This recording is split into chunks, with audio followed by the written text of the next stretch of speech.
Welcome to the Her Story Circle podcast, the podcast that brings you the extraordinary tales of everyday women who are changing the world. I'm your host, Gertrude Mache, and I'd like to acknowledge traditional custodians of the land on which we meet today. I also like to pay my respects to elders, past, present, and emerging. Every week, we dive into the lives, challenges, and triumphs of women from all four corners of the globe. We're here to inspire, enlighten, and connect, sharing stories that uplift and empower. So grab a cup of coffee, settle in, and join us as we explore the incredible journeys of women shaping our future. This is Her Story, where every woman's voice matters. Hello, everybody, and welcome back to the Her Story Circle. This is Gertrude Mache here in beautiful Melbourne, Australia. And today I am graced with the presence of yet another fascinating young woman. Welcome, welcome, welcome to our tribe. Please tell everybody your full name, where you're based, and share your story with us today.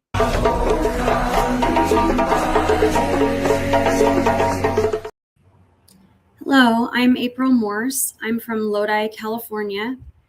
And my story, it was in 2008. My husband delivered a package to a house, and the next day he came back and the family was gone. The furniture, cars, everything. That was the day that I realized that the recession wasn't coming. It was already here. My dad created a custom cabinet business in our small town of Lodi in 1972. He was very successful and profitable, but in 2008, things had changed. Sales were consistently going down year by year.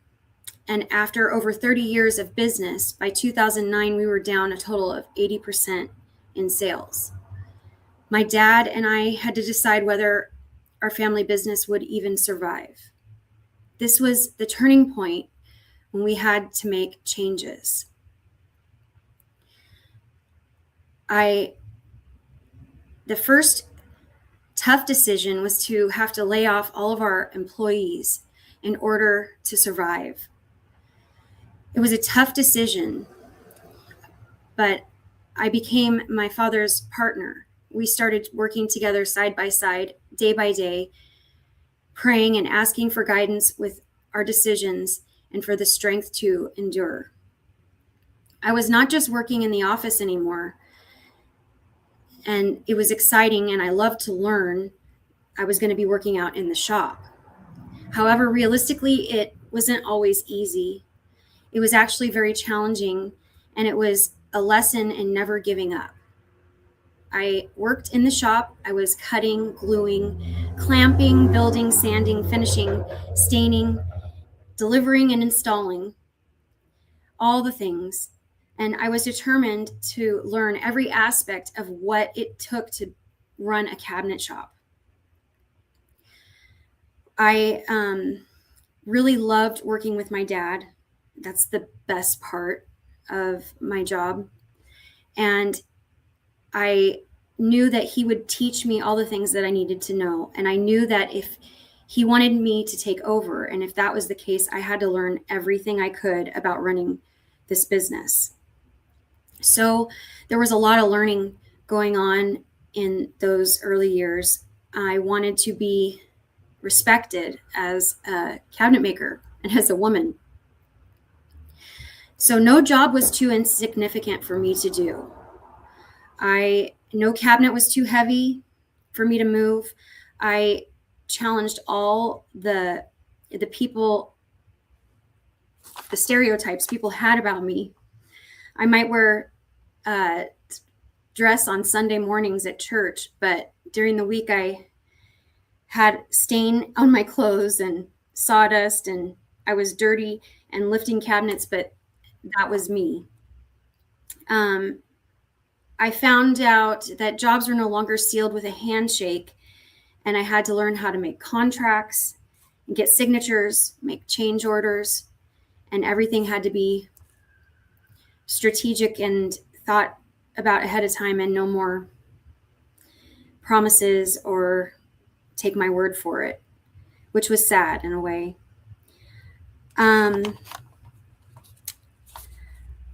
I decided I wanted to be the best in the cabinet business. I wanted to be the best at what I did in everything that I did. I strived to continue making all the things the best that I could make them. And I continue to strive to make changes. So when someone doesn't want to, when somebody offers me some advice or changes in what they think I can do better, I'm happy to listen and I'm happy to learn. My dad is an inspiration to me. He is always and always has been willing to teach me and anything I wanted to learn. And I can ask him questions all the time and he never gets frustrated or irritated with me, which is really refreshing because I ask a lot of questions. Not as much anymore.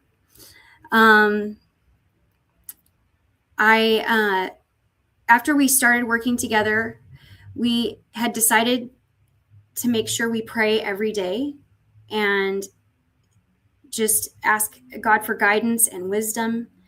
And that is something we continue to do now. As it looks a little different, he works Monday through Wednesdays now, not Monday through Friday. So I only see him 3 days a week at the shop. And so our prayer times are just 3 days a week instead of 5. But we are continually asking God for guidance. And currently, my youngest son is working with me part-time and he's learning. My dad is there to take him around where the other day Nathan was working with him and he was teaching him how to change a saw out. They'd taken an old saw and removed it and put the new one in, and then they had to put all the measurements and build a new bench and put some steel on there. And so there's a lot of trips they had to take and things that they had to go purchase in order to make this new machine work. And Nathan is learning a lot. He's in college, so he's just doing this part-time, but he is enjoying it. And I love seeing him here. So it's turning into a legacy for our family.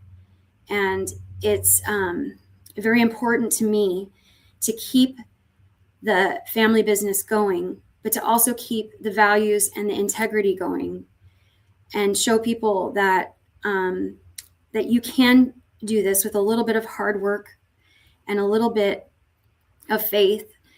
You can continue your business and your you can continue to work alongside your family, and it can be amazing.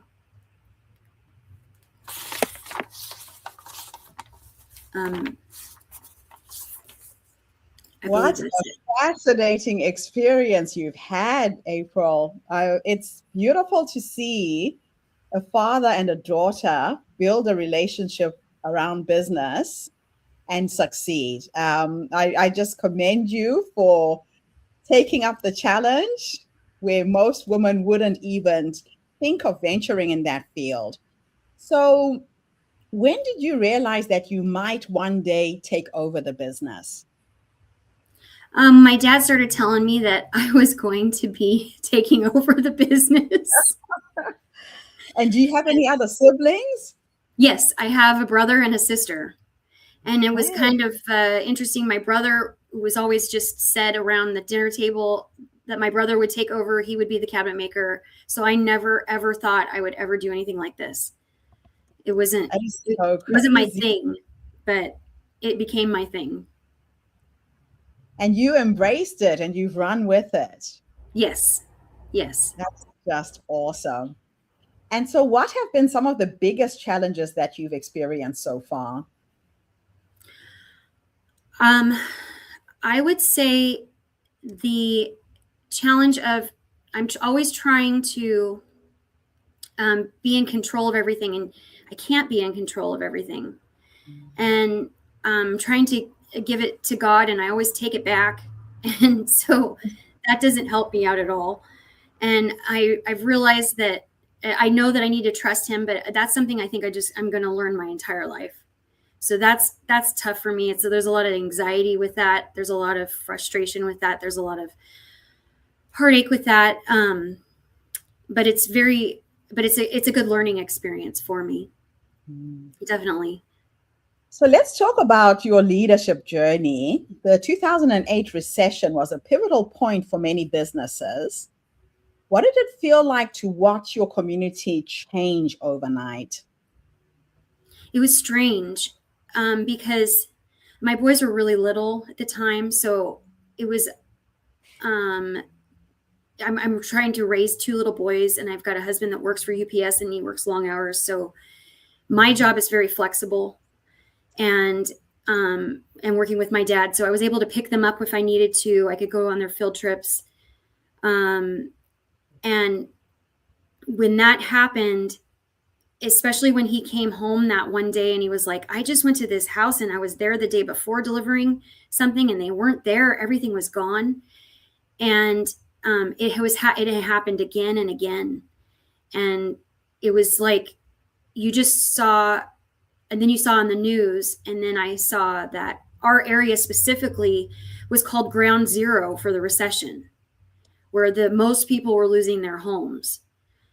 And so I thought, wow, we were the first people the construction was one of the first things that started to fail in the economy at that time for that particular recession. And we were the last ones to come back. Right. And it was hard to even, in the moment, I don't even think I knew what I was seeing. I don't even think I grasped the reality, which is kind of nice. I was in ignorant bliss.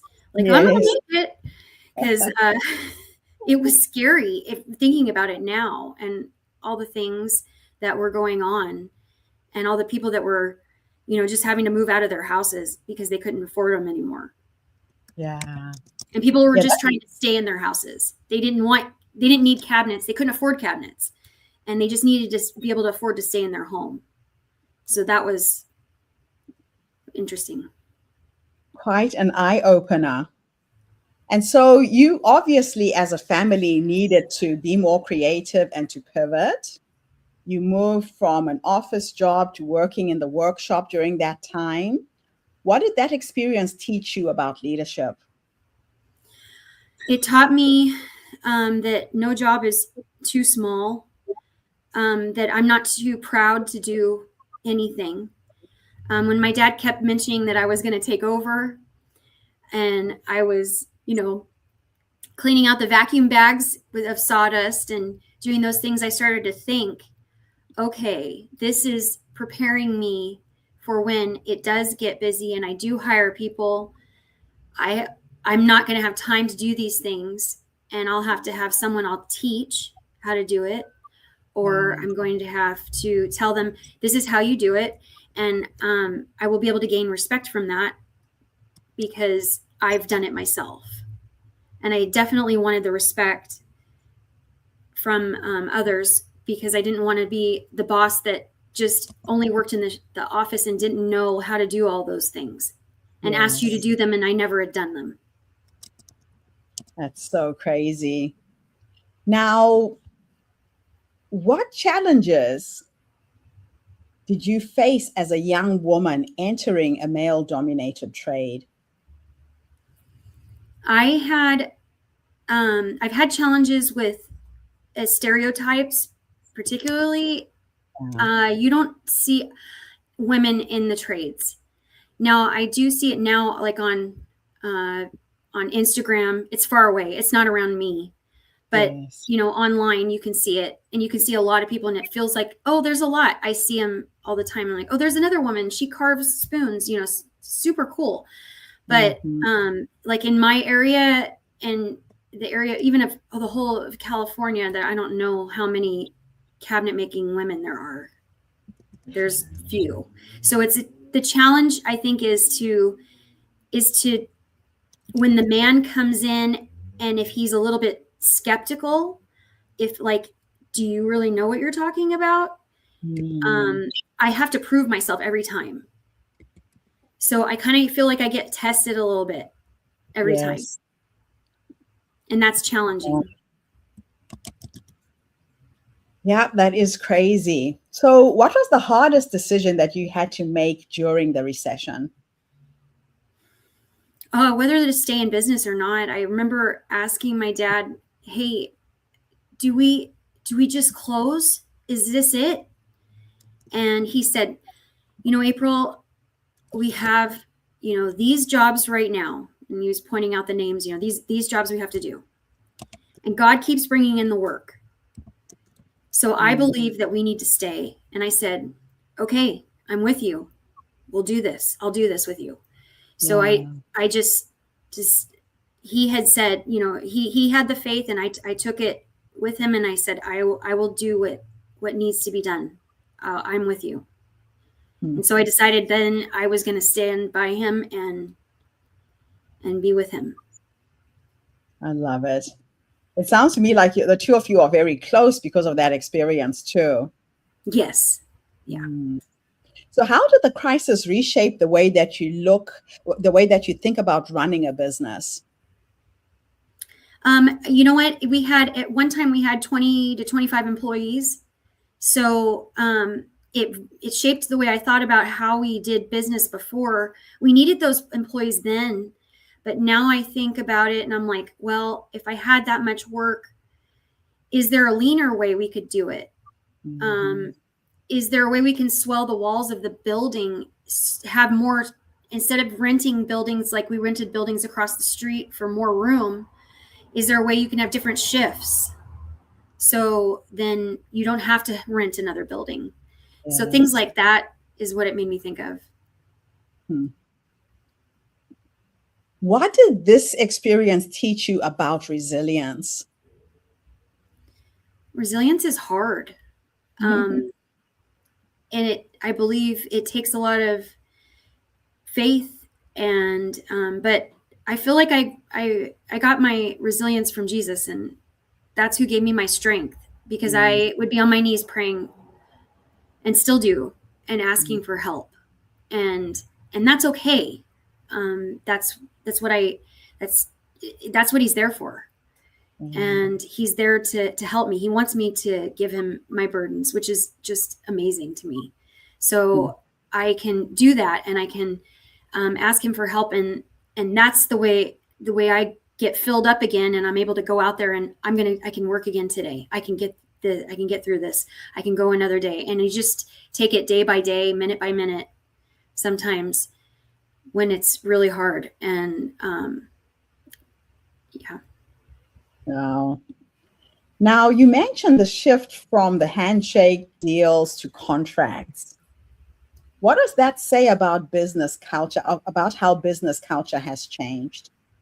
My dad had said to me one time, oh yeah, you can't do business with a handshake anymore. So then, when he started in the 70s, he, could say, here's what the price is. And the person said, okay. And then they paid it and he did the work.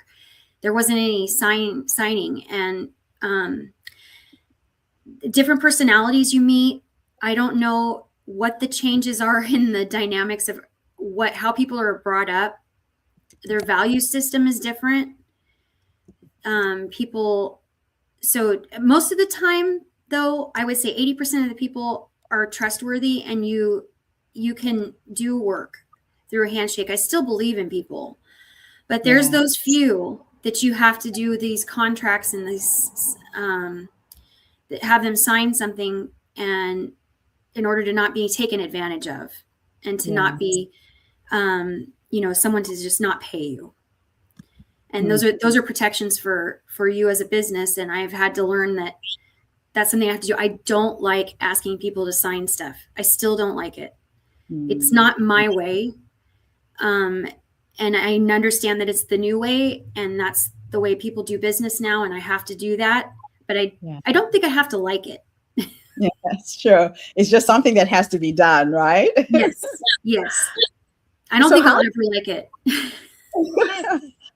so how do you maintain ethical leadership in an increasingly competitive environment?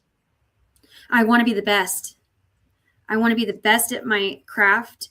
I make changes. So, for instance, like 3 years ago, I found out from one of my suppliers that the new thing to do is use pre-finished maple plywood inside cabinets instead of the melamine product.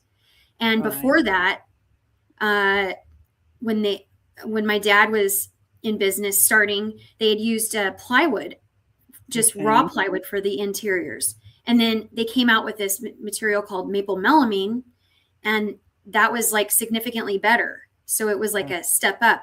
And then all of a sudden, about 3 years ago, the melamine wasn't good enough, and this pre-finished maple plywood is now what is better. So Wow. I felt like I now got to the third generation. My dad told my grandpa, and now I've told my dad, we got to do a change. And he's okay with it. He was fine. He was like, yeah, whenever you want to start doing that, that's fine. But I'm always I always want to learn what the new products are, what's better, in order to stay up with the trends and the things that people want. Everyone wants soft clothes in their drawers and their doors. And now they have soft clothes that are already in the hinge and it's already in the guide. So I make sure, I get those. I want the ones that take the most weight. So you have a better, more solid product. You can pull that drawer out and I can get 100 pounds on it and it's not going to do anything. It's not going to go anywhere. And that's just important to me. So you're very specific about detail in everything you do by the sound of it. Yes. Yes. So what are the three values that guide every decision that you make as a leader? Integrity, truthfulness, and hard work. Now let's talk about advice that you can give other women who are in business. What advice would you give to women who want to step into leadership in industries that are dominated by men? The first thing I think is just be the best that you can be at your craft. Have the best looking contracts, even the paperwork. People are impressed by what you send them. I guess in real life, when you get a contract or a quote sent by a contractor or a cabinet maker, I've heard of it being on a piece of plywood or a piece of sheetrock, and they just wrote down the number. And you can be better than that. You can give them drawings. You can do that. I do extra work, but that's okay. I like doing the extra work, but I do the extra work so that they know what they're getting a quote on and they know what they're getting. And some people appreciate it and some people don't, and that's okay. I can deal with that. But I realize that if you do it better than the others, you get noticed more. They might not choose you, but they remember, hey, she drew this out for us, or she gave us this extra detail, or she gave us this extra time when she came to our house and she talked to us about what we wanted. And all of those things matter and they make a difference. Because the other thing is, I think I have an advantage as a woman, because a lot of women are the ones that choose what they want in their house, especially their kitchens. There are some men that cook and then they have been the deciding factor on what they want in their kitchen. It's not as often, but when it's the women, I've had them come up to me and say, I'm so glad it's you, or it's a girl, you're a girl, because I can talk to you and you're going to listen to me. And I love that. And it's encouraging. So I also feel like I have a big advantage being a woman in this industry because there's not any others around. So what is one mistake that you see new entrepreneurs making today?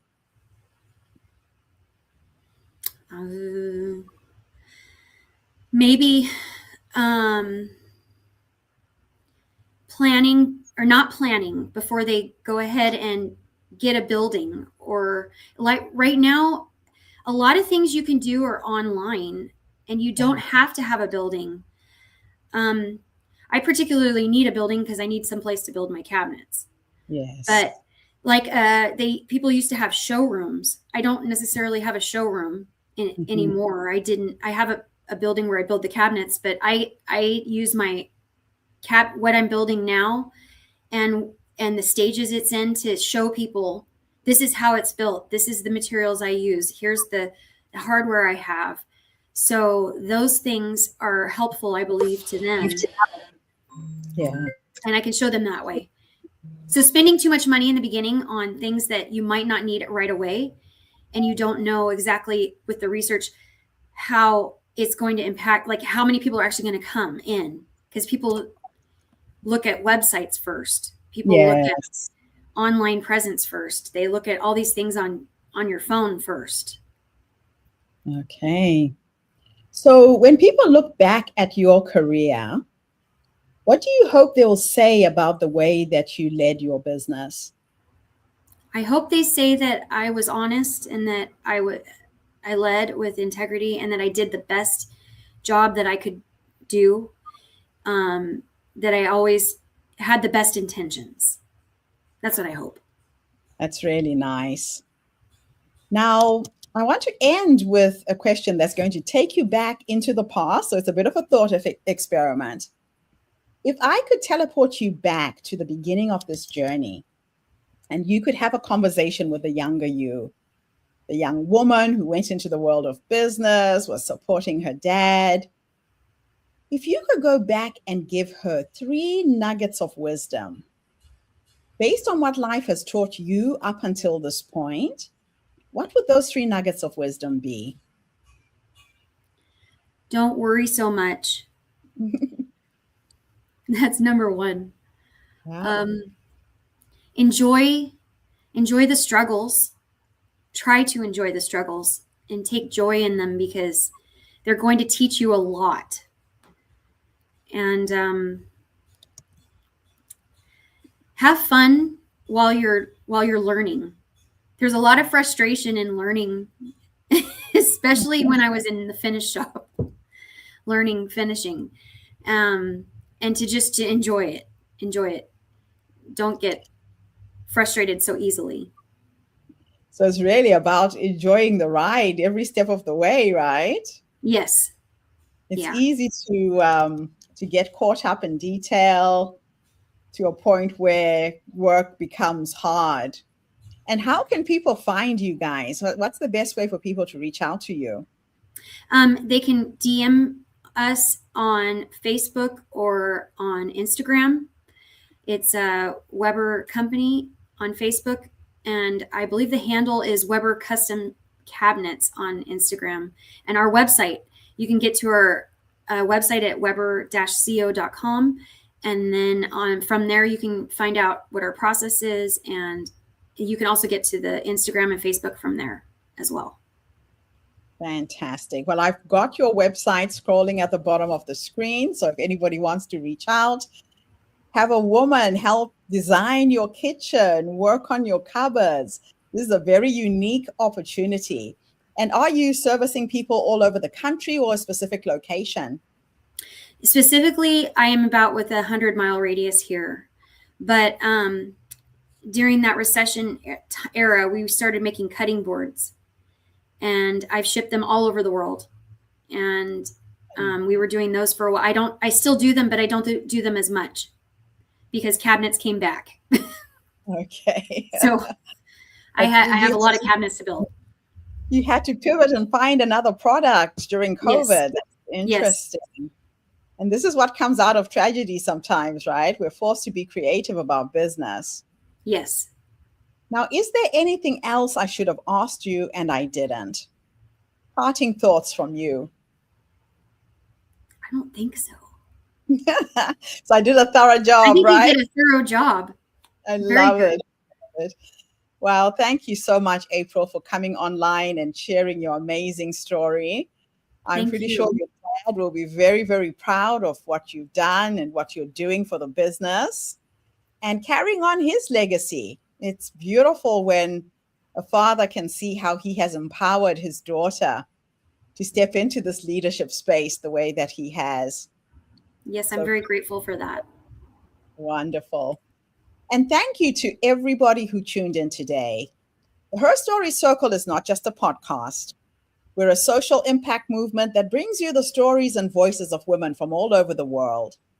We share these stories to uplift you, to inspire you, to energize you, but most importantly, to help take you from where you are now to where you're trying to go. So if you are a woman in the California area who is looking for new cabinets, you need some support and help, and you need a woman to help you design these spaces, please go onto this website. Or if you know someone who does need this help, tag them on this video, help us spread it, and make people aware that April and her father actually exist. So I'll be back again tomorrow, everybody, with yet another amazing guest. In the meantime, have a fantastic day, morning, or evening, wherever you are in the world. And April, thanks again for the interview. Thank you so much. I really appreciate it. Don't go away, because I want to invite you to be one of our speakers at our next online summit. Bye for now, everybody. Thank you for tuning into the Her Story Circle podcast. I hope today's story has inspired you to believe in the power of our stories and the difference you can make in the world when you use your voice. I'm Gertrude Mache, and it's been an honor to share this space with you, where voices from all walks of life come together to weave a rich tapestry of diverse perspectives. Don't forget to subscribe, rate, and review our podcast to help us share these stories with more listeners. Follow us on social media by looking for the Her Story Circle podcast for more updates. And join us tomorrow for another episode filled with courage, resilience, and empowerment. Remember, your story matters, and together we're building a stronger, more inclusive world. Until next time, keep making her story.